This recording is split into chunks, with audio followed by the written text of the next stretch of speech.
Welcome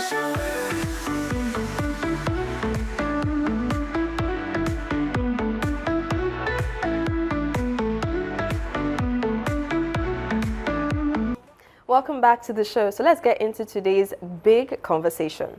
You go to school, you graduate, and you're told, welcome to the real world. Then you open a job site and see entry-level role, 3 to 5 years experience required. How? How is it entry level but requires experience older than your CV? Are employers being unrealistic with these job requirements, or is there something young professionals are missing about how the job market really works? To help us unpack this, we have someone who literally sits at the decision-making table. Mfom Eshet, also known as Anti-HR, is an HR and business leader currently serving as Human Resources Manager at Crop to Cash. With over a decade of experience across brand, communications, full-spectrum HR, learning and development, and strategic HR analytics. She has worked with startups, growth stage companies, and established organizations. She's also the author of Make Them Choose You, the employability chatbook, and is widely known as the employability coach. So if you've ever wondered what employers are really thinking, today, your questions will be answered, okay? So welcome to the show. Good to have you, Anti-HR. Welcome to the show. How are you feeling today? Thank you. Welcome. Thank you for having me. Lovely. I feel really excited. And I love the fact I'm among ladies also. Yes. Happy to have you as well. So to be very honest, my first question is, what do you think is responsible for the age-long beef between employees and HRs? Because to be very honest, if you go to any organization, I don't think you would see a situation, or maybe it's just not rampant, where they actually like the HR because they are always at loggerheads. It's just always one beef or the other. So I mean, from your experience, what would you say is really the cause for that beef? Okay, I think first is unrealistic expectations. And what I mean by that is, as an HR professional, I think a lot of employees also forget that you are also an employee. So they think you're an employer. So they put you in the position of the employer and not a fellow employee doing their job. So that's the major issue. And I think if everyone starts seeing HR as an employee, yes, doing her job, just like the accountant or the CFO of an organization, I think it would really help people get over the expectations they have of HR, and it will strike a balance between what they expect and what they are getting. True, to be honest. But it's because you are representing the employer. Because I think that's the dilemma that most people in HR have, because you're kind of speaking, you have to be in the middle. Unlike staff where they feel like it's they versus us, you actually have to represent the employer and also still have to represent the staff. You know, so it's that dilemma that most people in HR face, and I don't envy you at all. No. But I mean, would you also say that, you know, maybe employers also have unrealistic expectations, especially, I mean, entry level, and you're seeing 3 to 5 years work experience and you're just a fresh graduate. So how is the graduate supposed to compete in that kind of scenario? Yes, I agree with you for some, not all. But I think that's when we place experience over skills. So as employer, my recommendation is always, let's put the skills first, because people can have skills, people can have the basic skills for each role, but they might not have the experience for those roles. So if we are shifting our focus from experience to skill, it's going to help us create a balance between who we are expecting on board and what they will be offering. So, and another thing is, even as much as sometimes you even say you should not have experience at all, you realize that the necessary skills required to start a role, people don't have it. Something as basic as knowing how to work on a Google Docs, or something as basic as knowing how to put together a report, run a survey, which are things that I feel like an average graduate should know how to, based on what you have done in school. So still, it's on both ends. Yes, sometimes employers who don't have an understanding of what to expect or where to drive their focus on actually have unrealistic expectation. But I will still recommend that from time to time they need to consult an HR, and the HR to okay, let me put it this way. You know, sometimes that you tell your boss, this is what we should do, but they just feel like it won't give us the result we are looking for. Right. Yeah, and that still reminds us that we are also employers, employees, not employers. Because if you are expecting me to actually do something that is wrong and I'm telling you no, and you still want us to go ahead, you are the boss. I'm going to do what you want. But I think putting skill set over experience for the entry level guys, I think that is what would. So I mean, something you said now, you know, saying, I mean, basic things like Google Docs, surveys, reports, these are some things we ought to have learned in school. Now, my question is, were we really taught in school? So do we, you know, Funola, do we now push it back to, you know, maybe people do not particularly equip themselves in school to prepare them for, you know, the job market, and that is why they are facing, you know, these challenges? I absolutely agree, right? Because I would like to use myself as an example. When I was in school, before we left, you know, school, we had series of, you know, seminars that we attended, the things that you should have, you know, knowing how to write your CVs, you know, knowing about I left school 20 years ago, knowing how to write, how to work on the computer using Microsoft Word, Microsoft Office suits and all that, you know, and even knowing how to search for a job. Do you get it? So I remember that we were always on Ireland then. So now I talk to a lot of young people that, oh, are you on Ireland? And even the opportunities are even more. 20 now. years ago, did we have personal computers and laptops? No, we would go to cyber cafe. We would go to cyber cafe, go and buy, you know, in paper, 100 naira, 200 naira, which was a lot of money then, right? And you would go on. Some people, I know someone that said that would every morning go to Dubai, go and Guardian, write out the addresses, but people have opportunities now and they still don't know how to do it. But the very basic things, right? Some people don't. The problem in Nigeria is not unemployability. It is people. Not unemployment, unemployability. They're not, unemployability. A lot of people are not employable. They don't have the basic skill set, you know, to put them ahead of other people. So interestingly, I was having a conversation with another employer, you know, this morning, asking the same question. And I mean, he's a young person, you know, but you know, started business early, and he says generally he wouldn't even say that employers are being unrealistic, but he just believes that the work ethic for young people these days, or young professionals, have greatly reduced because there is no loyalty as much as it was, you know, back in the day.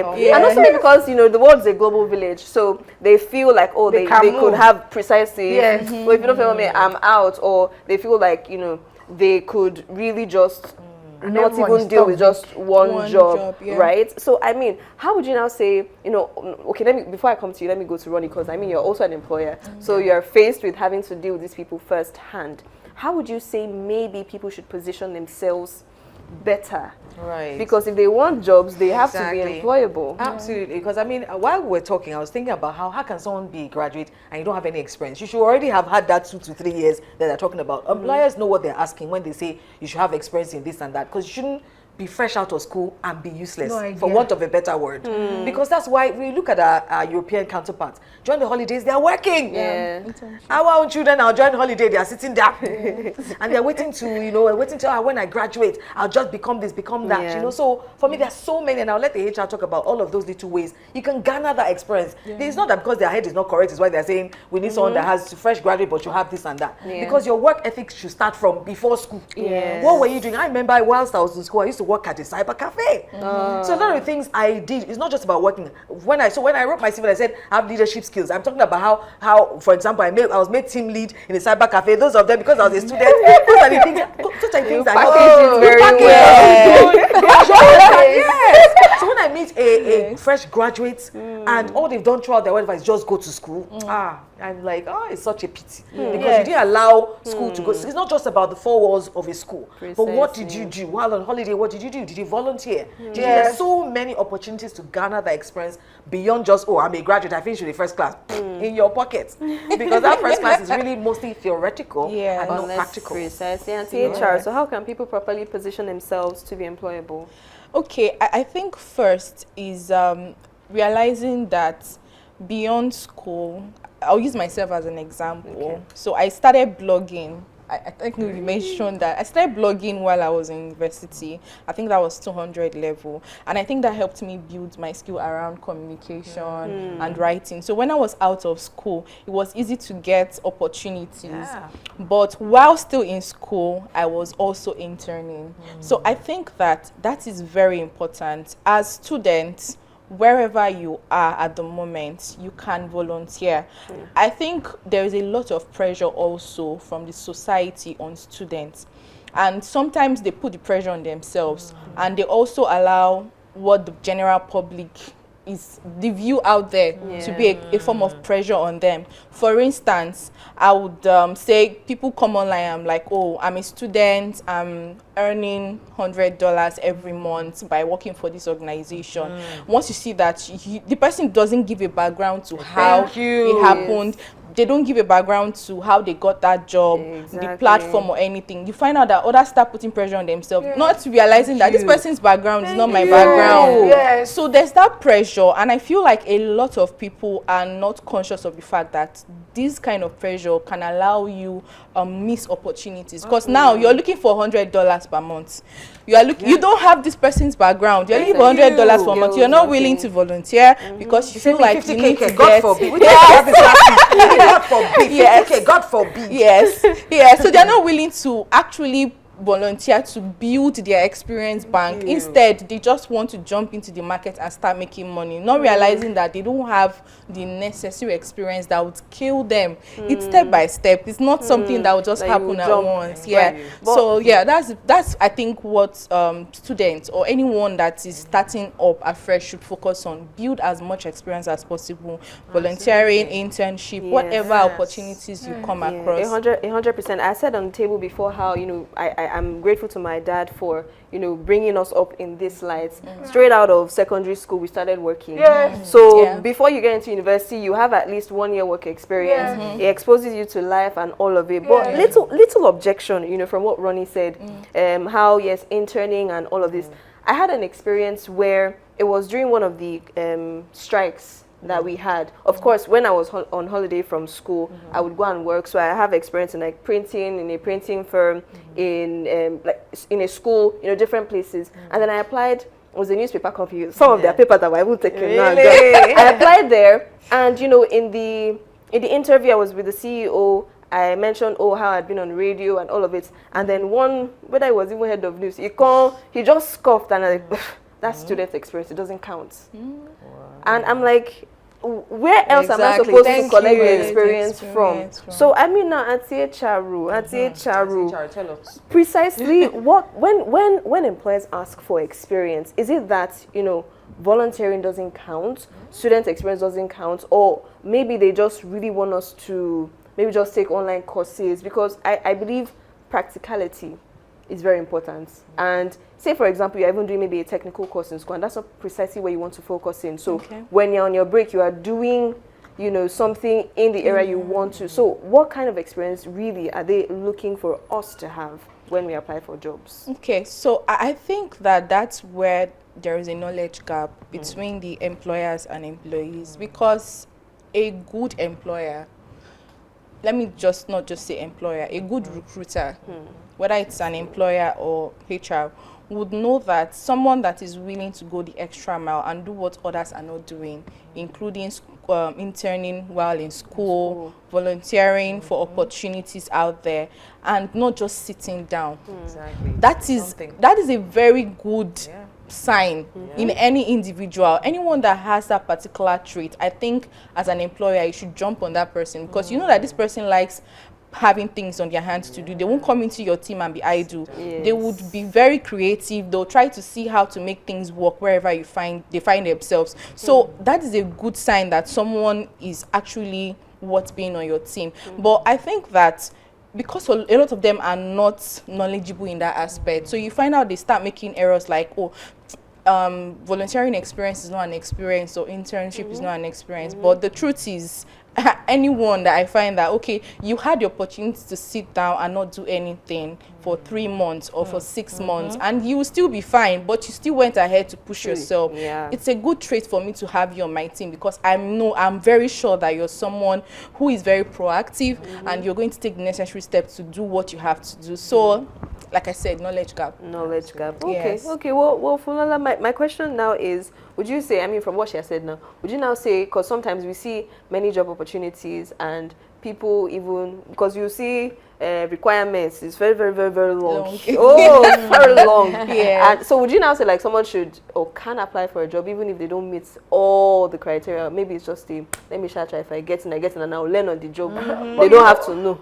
You know, she said something that every founder or employer, business owner should have, prioritize having an HR person to recruit for them, because you cannot say you want to use your sentiments, to hire people. Do you get it? So if you have a good recruiter, like she's been saying, that it is that person that will know that it is okay to prioritize skill sets over experience, so we should make sure that we speak about people not using or doing things at their whims and caprices. Let us do things properly. If we don't have, you cannot afford to have an in-house HR. You can outsource it. So that you don't make mistakes or you don't put pressure on young school leavers. I wanted to jump on that. Say, for example, there's some work, for example, like in media. So someone can be nice and be everything, but if they cannot speak in front of the TV, you cannot, I value teachability, for example, over anything. Someone has a bad attitude, I probably choose someone who I know that can learn quick, but has a good attitude to learning, to someone who's the best, but they're uncontrollable, they're disloyal, and all of that, because most things people can learn, but there's something I can't learn to be a surgeon, for example. You understand? I have to have gone through the requisite, what's it called? But to also, I know HR also, is this something that's been proven that most times when a lot of women see recruitment vacancies, they want to 100% fit into that role. But men, if you say you are looking for waitresses, men will apply. But women, oftentimes we always shortchange ourselves. Okay, but I don't have this. But sometimes something you learn on the job. As long as you're teachable, there's nothing usually that cannot be. There's nothing that can't be learned, to be honest. So for me, if you're teachable, you feel like you at least you can do 50% of it. Apply. Apply. Don't wait until you're 100%. You can fit in because there's some things you do learn on the job. I agree. To be honest, and I think sometimes maybe people should just bet on themselves. I just bet, and out of 10, I have 1. Thank you. I have 5. Apply. What's the worst that will happen? You get precisely, and you see that they actually offer you the job, and true, you people trust me like this. And you're great at it, and you're well equipped for the next job you want to apply for, really. But now, for employers, now you have mentioned the knowledge gap, and before I had said how. Maybe because times have changed now, young professionals don't think the way people used to think back then, loyalty. So would we really blame young people now, or do we blame the employers for maybe not coming to terms with how things are now? Because now nobody wants to do just one job. They want to have one job, a side hustle, and maybe other sources of income. So also maybe don't expect too much from me, right? Because I want to have time to do my business. I want to have time to, apply, because now a lot of people are working remotely for other, brands, outside of the country. So would we say maybe we blame the employers, or do we blame the young people for not meeting up or matching up to what the employers want, or is the employers are not matching up to the current realities that these young people are actually living out? Okay, so I think everyone should come back to reality. The truth is, how things were years ago is not the same way things are now. No. Yes. Let's even explore the economy, how things were then and how it is now. So when you graduate now, there is so much pressure from you to start earning. There's so much pressure for you to start meeting needs, whether from your family or you just putting pressure on yourself because of how the economy is. Then it wasn't that much pressure. You can finish school, stay at your parents' place, try to get a good job, try to just get yourself up little bit by bit, but now it's not the same. So I think that's where the place of the realization that things are not the way it used to be. Same thing applies to work culture, same thing applies to recruitment. you won't expect. It's now the Western culture coming in. You know already outside the country that people have jobs based off shifts and their availability. So they can take more than one job and they would show up. All they are doing is calculating the hours. That culture is shifting here already. And that's because of the way the economy is going. So as employers, we should realize that it is not the same game we are playing like 10 years ago. We're not playing the same game like we used to play. Because if we are still living in the past, oh, this is what I did when I was young, this is how I worked when I was a graduate, it's not the same thing, it's not the same realities. So you need to be open to flexible work with your employees. You need to be open to flexible schedules with them and try to see how they can be productive and how you can enhance the best in that short period when they are with you. And I also recommend to employees also, because I think another issue is for employees, they are not willing to put in that much effort in the short time they have when they are with the employer. So when you also have multiple jobs, it is also good that you are faithful within the hour. Do what you have to do. That's what our agreement is, and then you move on to whatever you have to do outside there. So I think that balance has to be created, and yes, we have to come to reality that things are not the same. Right, amazing, lovely. But just before we go, just quickly, I just want everyone to share like maybe one mistake you think people make or young people now make when applying for jobs. Just one mistake you feel they make. I can't think of any, but I mean it would be like we've been saying, not prepared for what is. And one thing I've also noticed about a lot of young people in this country is that they see being employed as secondary. Everybody wants to be boss lady, and they want to be selling perfumes, they want to be selling things online. No, I don't think it's going to do well for us in the country, because you have not even interacted with people. You don't have. I saw a video by Olushola on Instagram last week that at a certain age, maybe you are 23, why are you looking for a remote job? Okay, I saw the video. You cannot process feedback, on email because it's already filtered. You cannot. You need to see people, an angry face, for example, when your boss is angry. You need to see when your teammates are not happy with you and all that. So people are looking for easy way out. That's I'm so happy about NYC. That's still happening. I'm very happy. I love it. People are still getting For me, I feel like when people have this anything, I'll do anything. What does that even mean? Yes. I'll do anything. When people come to you, I'm looking, I'll do anything. Okay, you clean the floor. No,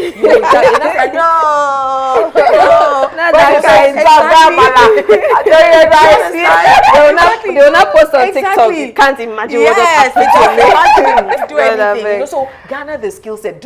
Be curious. Be open to learning. I've done data analysis classes. Me, as I'm here, this is my age. I've done all sorts of classes. I've gone on Udemy. I've done courses. Okay, I'm interested. Let me try.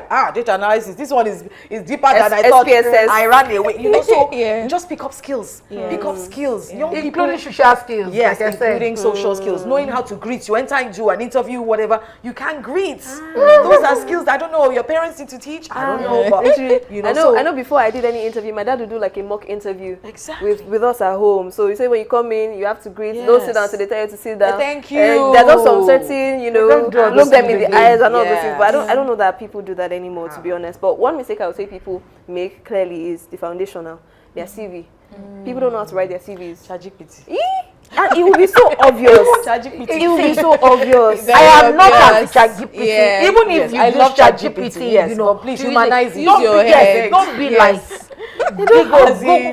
garbage in, garbage out. Humanize your place. So, and THR, what's one mistake you think people make? People make a lot of mistakes. People make a lot of mistakes, and I think that it comes from a place of not being knowledgeable. I think we're underestimating knowledge, and that's because we have social media.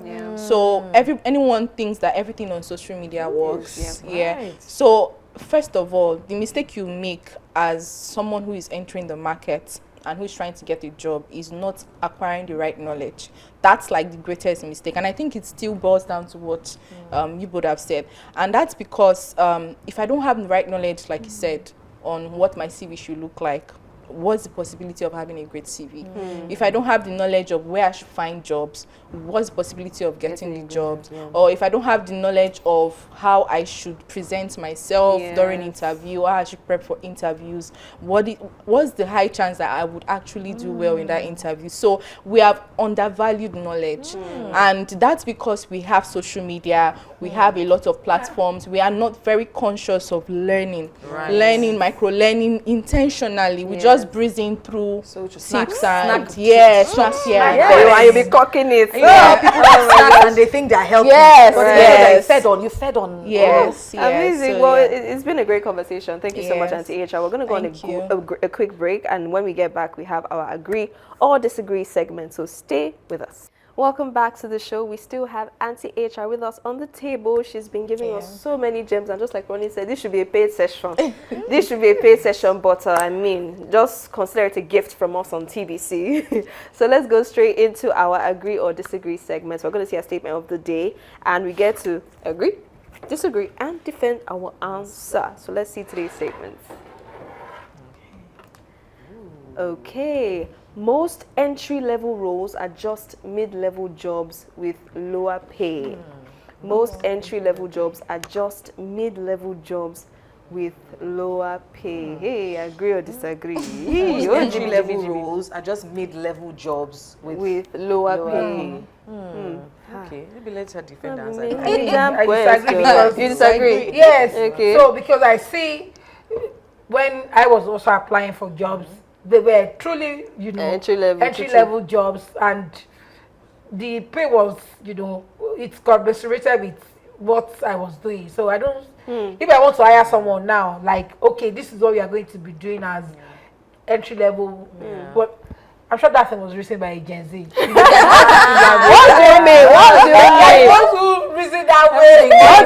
For that reason, I will agree. The task is too big. Much, and the money they are paying me. Yes, the money is too small. Yes. Oh, my mental health is. Yes. Some people get entry level jobs with no pay, and they will garner experience that will later propel somewhere them. else. As I said, that thing was written by Gen Z. Yes. Well, me, as the ringleader for the Gen Z, I'm going to agree. That, as you said that it was written by Gen Z, more proof that was Gen Z that wrote that. I'm going to agree. Because the truth is, these days, you will see job requirements, and if you really look at that job requirement, it's 3 people role that is there. Yes, exactly. And no, now you have social media manager, you have content creator, they are separate roles, but there are sometimes you see one role is combining, and they will not come and say take 50,000 naira. So it cannot be an entry level role like that. I agree. I agree with you, but I disagree with why you're saying. What's wrong with that? If you're starting out, you want to take on as many. Everything. You want to know as many. Oh my goodness. I think that's where a lot of people miss the opportunity. You want them to break everything down. You don't just that's why our mental health is that's where the problem lies. Even up to now, in this, my big age, I still want to do everything. Yes, thank you. I remember when I was a cop, and I know people don't like when I was and it's not even about suffering Olympics. I remember when I was a cop, I wanted to do everything, and I think that's one of the things that propelled me to the top of my career. I wanted to do what don't you want done? I want to do it because I want to learn everything. Because beyond, you cannot come to the, because all of you want to start charging and doing minimal, but how do you get to the top? I cannot get to the point now that everything I want done. That's what she said. Anything I want done now. Is the economic situation I've done that. Is going to say you because Thank you do a lot. Because when you become Thank you. now as GM, who's going to tell me what do you want to do in the media that I cannot do? She I don't have content. to do it myself. I can do content, I can do social media, I can do even camera myself, I go carry on. Especially. Disagree. Yes. You disagree. Thank you very much. So we're all disagreeing. Thank you very much. I agree with my full chest. I think I disagree because of there's a place of balance, and it's part of what she mentioned earlier, which is the fact that if you have the opportunity at entry level to do more, then there's the place of the kind of business. For instance, if you have entry level in a multinational I promise you, it's not the same thing with entry level in a startup or a small business. In a small business, you will have to do more at entry level than in a multinational. And if you want to grow your career, I think the best place to find yourself is in a small business or in a startup, because you would gather as many skills as possible in a short notice. But our mental health. That's mental resilience. You have to grow it. At that level. You have to grow it. So I think that's why I disagree, and I think that anyone that has opportunity to work in a space where they have so much responsibility, use that as a learning opportunity, even if it's for a short while, a year or two, and then you pivot to the next. Don't call it toxic. Any small thing toxic. Too much work, toxic. See, you know, she said there's a knowledge gap. Okay, times have changed. God will help you. Times have changed, and also because maybe young people know that they have a lot more opportunities. Like you said back then, you are only searching for jobs on one particular platform. Yes. They know now. They don't really focus on loyalty. Is where, like Barista told you, where benefits, where we better me. So if my mental health, But you know where I think people are missing, because I don't know this Lapo baby are trying to far away Nepo. See all these Nepo babies, they are doing. There's a lady that I look up to. People know who her daughter I follow on TikTok. Yes. She's already working, volunteering, and Lapo baby are trying to far away. Exactly. That's why you now find that the gap. You are talking about mental health. She's already working and doing volunteering. Yes. Her daughter, I see her on TikTok and I'm like, what? And so will now be comparing that. I cannot take. Sorry. Well, just like Auntie HR said, balance, balance is very, very important, regardless whether you are a Nepo baby or a Lapo baby, a Gen Z or millennial. Okay, balance is important. Okay, so as much as you can learn a mental resilience, so that every time you say, oh, my mental health, build that mental resilience. I don't hear now. We will build it. But let's see our wise words on the web just before we go. Auntie HR would read it for us. Yes. An investment in knowledge pays the best interest. Benjamin Franklin. Yeah, she said that. Yes. That's what she's Amazing. Not micro learning. Not micro learning. Not micro learning. Sound bites. Yes. Following the rich. Hey, Auntie Millennia. Yes, but I mean, thank you so much, Auntie HR, for such a valuable conversation. My pleasure. You know, if there's one thing we're taking away, it's this: the job market may be tough, but clarity is power. Understanding how employers think, how roles are structured, and how to position yourself strategically can completely change the game. A big thank you to Inform Eshet and THR for breaking it down. Thank you so much. Thank you so for your much. honesty and practicality. Thank okay, you. so conversations like this don't just inform us, they equip us. Now, if you've loved this conversation, imagine a whole day of it. The Big Conversation Conference is coming up this March the 14th. And trust me, it's not one you want to miss. So keep it locked on our social media pages for all the tea. Stay glued, stay ready, and stay part of the conversation. I am the Edo Queen, and we'll see you on the next episode of The Big Conversation.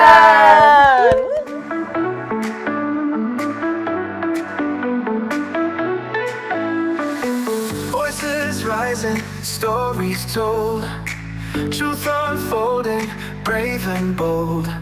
In this space we speak our mind, different views all intertwined. It's the big conversation where the real ones talk. From the heart of the nation we all take that walk. Through the fire, through the facts we don't hold back. It's the big conversation.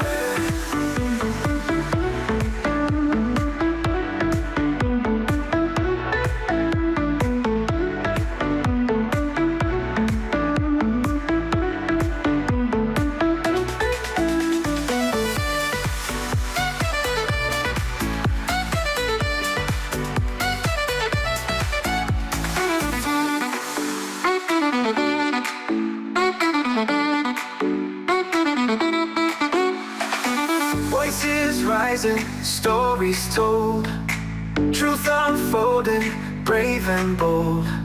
In this space we speak our mind, different views all intertwined. It's the big conversation where the real ones talk. From the heart of the nation, we all take that walk.